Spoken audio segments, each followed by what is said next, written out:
حضرات ذی وقار اسی لیے موسیٰ علیہ السلام اللہ سے کلام کرتے تھے، کلام کر کے آنے لگے اور عرض کرنے لگے، اے مولا مجھے تو میری نبوت لے کے اپنے اس محبوب کا صحابی نہیں بنا دیتے، ان کا امتی بنا دیجئے۔ آپ کی قسمتوں پہ، اصحاب کی قسمتوں پہ ان انبیاء نے فخر کیا۔ اور پھر حضور نبی کریم صلی اللہ علیہ وسلم آج سے کتنا عرصہ پہلے گزرے؟ 1400 سال گزر گئے۔ اور آپ کے دل میں وہ محبت کیوں ہے؟ اس لیے کہ آپ کی روح نے وہ جو معاہدہ ہو رہا تھا، اس معاہدے کو دیکھتے ہوئے، اللہ کا خطاب سنتے ہوئے، الست بربکم قالوا بلا، اللہ رب العزت نے یہ ساری باتیں کی نا، پھر سب سے کہا الست بربکم، کیا میں نے تمہیں پیدا نہیں کیا؟ میں تمہیں پالنے والا نہیں ہوں؟ تو ہم سب کی ارواح نے کہا یا اللہ تو ہی خالق ہے۔ یہ تھوڑی سی زندگی ہے، تھوڑی سی زندگی۔ اگر آپ اپنے پورے ٹائم کو کاؤنٹ کریں نا، جب سے آپ کریٹ ہوئے، جب سے اللہ رب العزت نے آپ کی تخلیق کی، تو اگر حشر میں جانے تک، اختتام تک، اگر اس کو آپ 100 ٹائم، 100% سمجھیں اس کو، تو اس میں سے یہ زندگی 1% بھی نہیں ہے، 1% بھی نہیں ہے، جس کو ہم کہتے ہیں 70 سال، 100 سال، 60 سال، سامان 100 برس کا۔ اور پھر اس کے لیے آپ کا زندگی کا مقصد کیا ہے؟ پتہ ہے آپ کون ہیں؟ آپ اس لیے نہیں آئے کہ آپ نے 2 منزلہ بلڈنگ بنانی ہے۔ آپ کی زندگی کا مقصد یہ بھی نہیں ہے کہ آپ نے اپنے کاروبار کو اسٹیبلش کرنا ہے۔ آپ کی زندگی کا مقصد یہ بھی نہیں ہے کہ آپ نے اپنا بینک اکاؤنٹ زیادہ کرنا ہے، آپ نے اپنی زمین ابھی 1 کنال ہے تو 2 کنال کرنی ہے، نہیں۔ What is the purpose of your life? آپ سمجھیں آپ کی زندگی کا ریئل پرپز کیا ہے، آپ کا ٹارگٹ کیا ہے، آپ کی اچیومنٹ کیا ہوگی؟ وہ صرف اور صرف آپ پتہ ہے کون ہے؟ You are the ambassador of mission of رسول اللہ صلی اللہ علیہ وسلم۔ آپ حضور کے مشن کے سفیر ہیں۔ سفارت کے لیے یہ لازمی نہیں کہ آپ پگڑی پہنیں گے، یہ جبہ پہنیں گے، اتنی داڑھی رکھیں گے۔ خدا توفیق دے آپ سب کو آپ کریں یہ، لیکن جو تبلیغ آپ کر سکتے ہیں واللہ وہ میں نہیں کر سکتا ہوں۔ کیوں؟ پوچھیں کیوں؟ پوچھیں۔ اس لیے کہ آپ نے بازار میں بھی جانا ہے، میں نے گھر سے نکلنا ہے، مدرسہ جانا ہے، مدرسے سے نکلنا ہے، مسجد میں آنا ہے۔ آپ کا واسطہ ہر اچھی اور بری جگہ سے ہے۔ آپ کا انٹریکشن ڈیلی بیسس پہ، آپ کا انٹریکشن اچھے اور برے لوگوں کے ساتھ ہے۔ اور سب سے پہلے اگر آپ یہ ریلائز کر لیں کہ آپ رسول اللہ کے مشن کے ایمبیسڈر ہیں، اپنے آپ کو یہ بات حقیقت میں ریلائز کر لیں کہ آپ کے لیے ضروری نہیں ہے کہ آپ ہر وقت مسجد میں ہی بیٹھیں۔ مسجد میں جو آئے گا ہم ہیں نہ سنبھالنے کے لیے، مدرسہ میں جو آئے گا تو ہم ہیں نہ سنبھالنے کے لیے، ہماری خانقاہوں میں جو آئے گا، آستانوں پہ جو آئے گا، وہاں پہ ہم ہیں نا۔ آپ کے ذمہ کیا ہے؟ کلکم رائن وکلکم مسئول عن رعیتہ۔ آپ سے آپ کی حکومت کے متعلق پوچھا جائے گا۔ آپ کا اختیار آپ کے گھر پہ ہے، آپ کا اختیار جہاں آپ کا کاروبار ہے وہاں ہے، آپ کا اختیار جہاں آپ کی زمین ہے وہاں پہ ہے، آپ کا اختیار جس آفس میں، جس ڈپارٹمنٹ میں آپ جدھر بھی ہیں، آپ یہ سوچیں کہ آپ رسول اللہ کے مشن پہ کتنا کام کر رہے ہیں۔ اور آپ کہتے ہیں نا کہ مجھے کوئی سکھائے گا، کسی سے سیکھوں، آئیں بتاؤں میں آپ کو۔ حضور نبی کریم رؤوف الرحیم رحمت للعالمین، آپ جب پیدا ہوئے تو جس علاقے میں پیدا ہوئے کوئی سکول تھا؟ نہیں۔ کوئی مدرسہ تھا؟ نہیں۔ جب بڑے ہوئے تو اللہ کی عطائیں بڑھنے لگیں، زبان سے جب فہم و فراست کی باتیں نکلتی تو لوگ آپ کو دیکھتے، اور ایک دفعہ حضرت علی رضی اللہ تعالیٰ عنہ کہتے ہیں کہ یا رسول اللہ، آپ بھی اسی دادے کے ہیں کی اولاد ہیں جس کی میں ہوں، آپ بھی اسی سوسائٹی میں بڑے ہوئے کہ جس میں میں جس سوسائٹی میں بڑا ہوا، لیکن آپ جب کلام کرتے ہیں تو آپ کے کلام میں اور ہمارے کلام میں زمین آسمان کا فرق ہے۔ تو اور نبی علیہ السلام نے فرمایا ادبنی ربی احسن تأدیبی، ادبنی ربی احسن تأدیبی، میرے رب نے مجھے بہت احسن طریقے سے خود سکھایا سب کچھ۔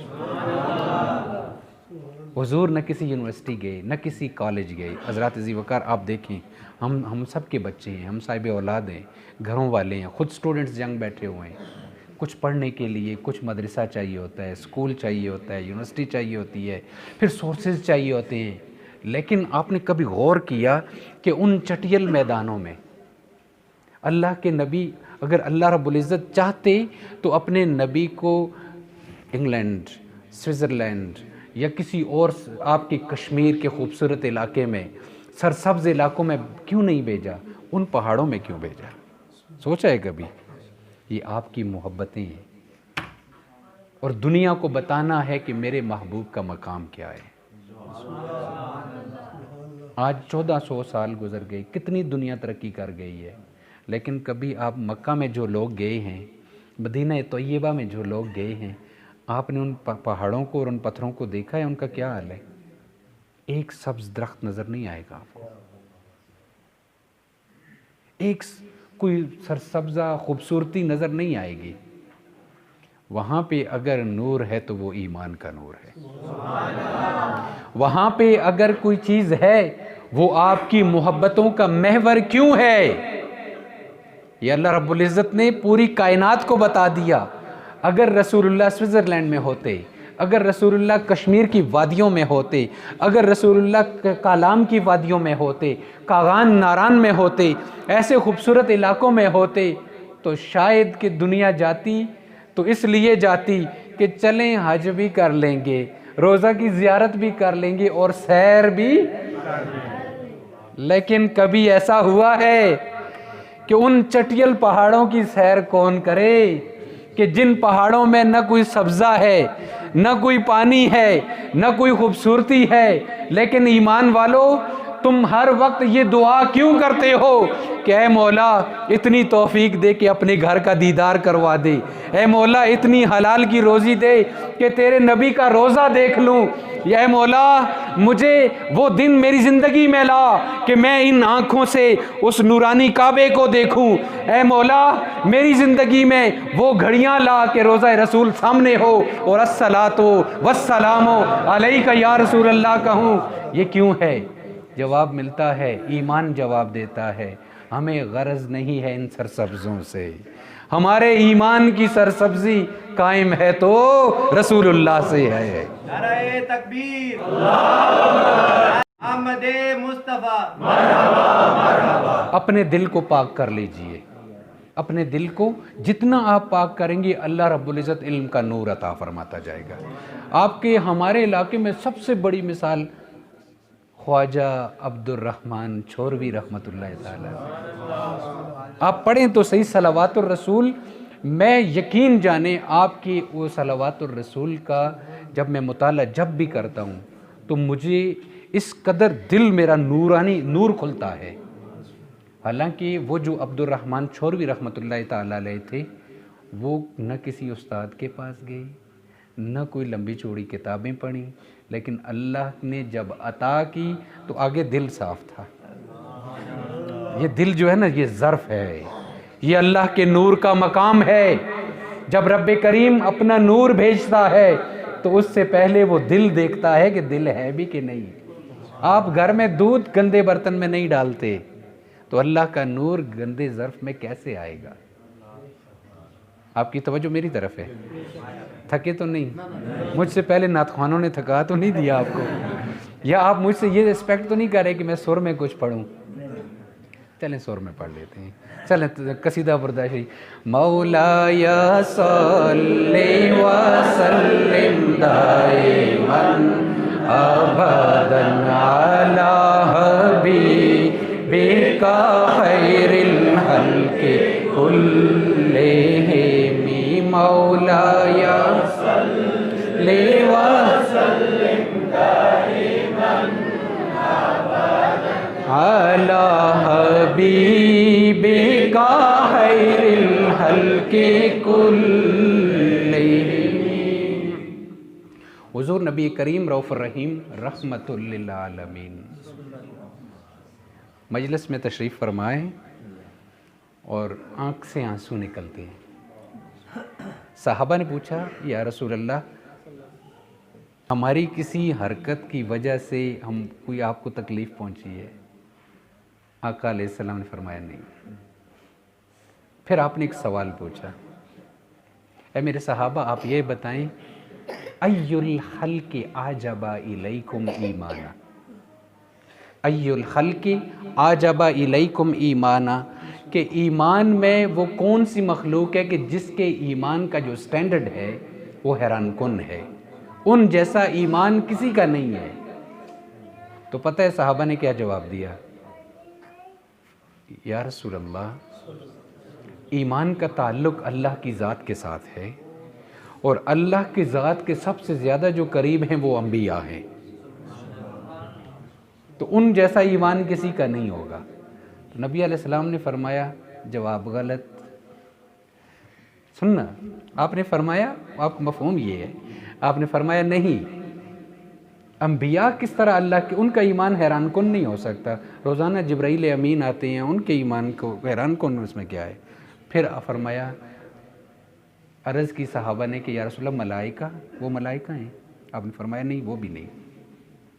پھر رسول اللہ صلی اللہ علیہ وسلم سے عرض کرنے لگی، اے یا رسول اللہ ہم نے اپنا سب کچھ آپ پہ قربان کیا اور کہیں ہم تو نہیں؟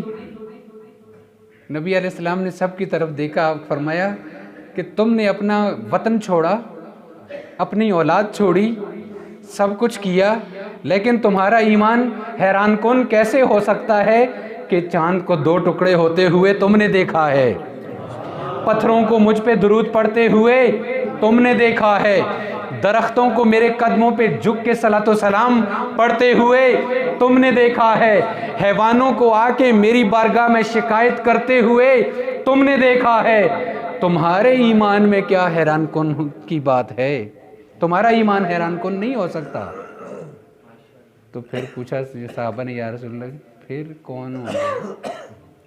ہائے، نبی علیہ السلام نے فرمایا کہ جب میں سامنے نہیں رہوں گا، اور اے میرے صحابہ تم بھی سامنے نہیں ہوگے، پھر اس کے بعد قوم یقومون من بعدی، ایسی قوم آئے گی جو ہمارے بعد ہوں گے، اور پھر وہ مجھ سے اس قدر والہانہ محبت رکھیں گے، لو رآنی، اگر میں محمد انہیں نظر آ جاؤں، بِأَهْلِهِ وَمَالِهِ، وہ اپنا مال بھی چھوڑ دے میرے لیے اور اپنی جان بھی اور اپنی اولاد کو بھی سب کچھ قربان کر کے میرے ساتھ وہ اس قدر محبت رکھیں گے۔ نعرہ تکبیر، نعرہ رسالت، نعرہ رسالت، نعرہ حیدری، علماء اہل سنت۔ اور پھر جب ہم کسی کو کہتے ہیں نا مبارک ہو، مبارک کس کو کہتے ہیں پتہ ہے؟ مبارک کہتے ہیں اللہ آپ کے اس کام میں برکات عطا فرمائے۔ یہ جو ہم کسی کو کہتے ہیں نا شادی مبارک، خوشی مبارک، یعنی آپ کے لیے یہ خوشی برکات میں اضافے کا ذریعہ بنے۔ اور جب ہم مبارک بھیجتے ہیں دوسرے پہ، ایک ایمان والا دوسرے ایمان والے کو مبارک دے، تو اللہ کا فرشتہ اللہ کے نور کا ہار اس کی طرف سے دوسرے کے لیے لے کے جاتا ہے، اور پھر وہ برکات کا ظہور اس گھر سے ہوتا ہے۔ تو آقا علیہ السلام نے اپنے صحابہ سے فرمایا، اے میرے صحابہ سنو، طوبیٰ لمن رآنی فآمن بی، کہ اے میرے صحابہ تمہیں مبارک ہو، اللہ کا نور تم پہ برسے، اللہ کی برکات تم پہ آئیں، اس لیے کہ تم نے مجھے دیکھا اور مجھ پہ ایمان لائے، لیکن میری 7 مبارکیں میرے اس امتی کو پہنچا دینا کہ جو میرے تمہارے بعد آئے، جس نے مجھے دیکھا نہیں لیکن وہ مجھ سے اس قدر بے لوث محبت رکھتا ہے۔ تم لوگ ہو وہ ایمان والے، تم لوگ ہو وہ برکات والے، تم لوگ وہ نورانی مخلوق ہو اللہ کی۔ اپنے آپ کو امپروو کرو، اپنے قدم آگے بڑھاؤ، رسول اللہ کی غلامی میں بڑھتے چلے جاؤ، اللہ رب العزت اپنی برکات عطا فرماتے چلے جائیں گے۔ آخری پیغام اب آپ کو دیتا ہوں، زیادہ وقت 9 o'clock دعا کرنی ہے ہم نے انشاءاللہ۔ آخری بات سن لے، حضور نبی کریم رؤوف الرحیم رحمت للعالمین خیر کے مالک ہیں۔ انا آتینا کل کوثر فصلی لربک وانحر۔ یہ مت بھولنا کہ آپ کا اختیار کوئی معمولی اختیار ہے، آپ کا اختیار کوئی وقتی اختیار ہے، بلکہ رب کریم نے عوض لے لیا اپنے محبوب سے، عبادت لے لی، قربانی لے لی، حسنات لے لی، لینے کے بعد اختیار اپنے محبوب کو دے دیا۔ اور اسی لیے آپ اس خیر والے نبی کے امتی ہیں، اس خیر نبی کے جنہوں نے آپ کو اس دنیا میں بھی نہیں چھوڑا۔ جب آپ قبر میں جائیں گے تو وہاں بھی سامنے ہوں گے، جب آپ حشر میں جائیں گے انشاءاللہ وہاں بھی سامنے ہوں گے۔ تو کیا ہم اس قابل ہیں، کیا ہم اس قابل ہیں کہ رسول اللہ کے سامنے جا سکیں؟ دیکھیں رسول اللہ ہمارے ذمہ کچھ مشن لگا کے وہ آپ دنیا سے تشریف لے گئے، ظاہری پردہ فرما دیا، لیکن آپ کی روحانی نظر قائم دائم ہے۔ وَاعْلَمُوا أَنَّ فِيكُمْ رَسُولُ اللَّهِ۔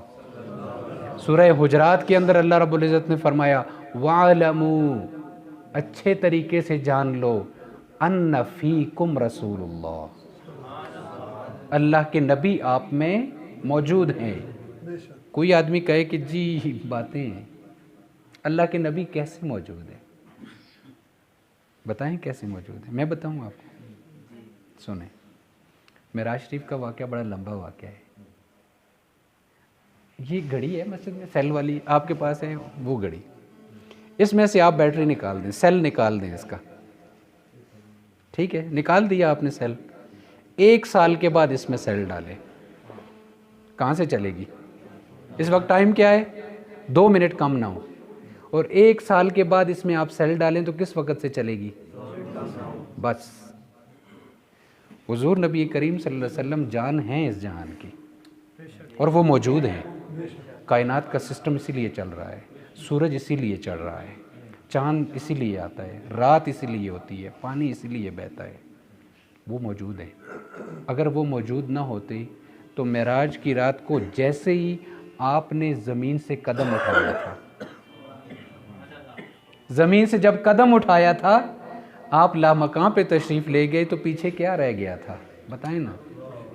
اور صحابہ نے پوچھا یا رسول اللہ یہ زمین سے لے کے پہلے آسمان تک مسافت کتنی ہے؟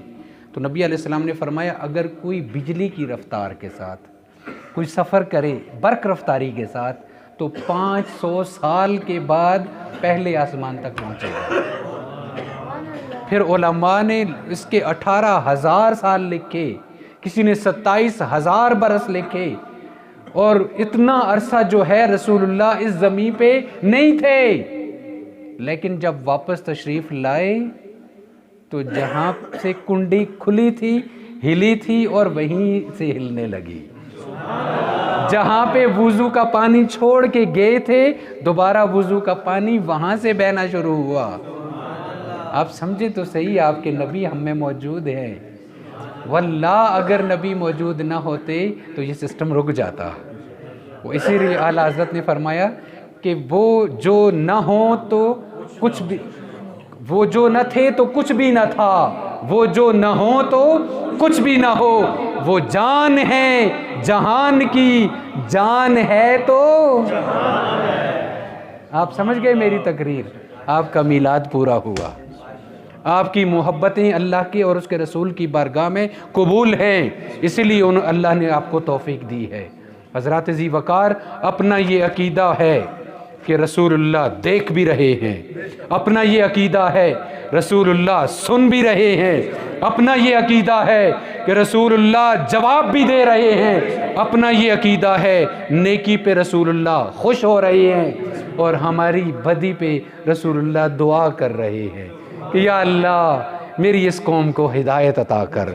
جب بھی بدی کرو تو اس سے سوچو کہ رسول اللہ کا دل دکھا ہوگا، جب بھی سنت سے دور ہو جاؤ تو یہ یاد کرو کہ میرے نبی کا دل دکھا ہوگا، کیونکہ ایک طرف میں ان کا سپاہی ہوں اور دوسری طرف اپنے ہی مشن کو نقصان پہنچانا۔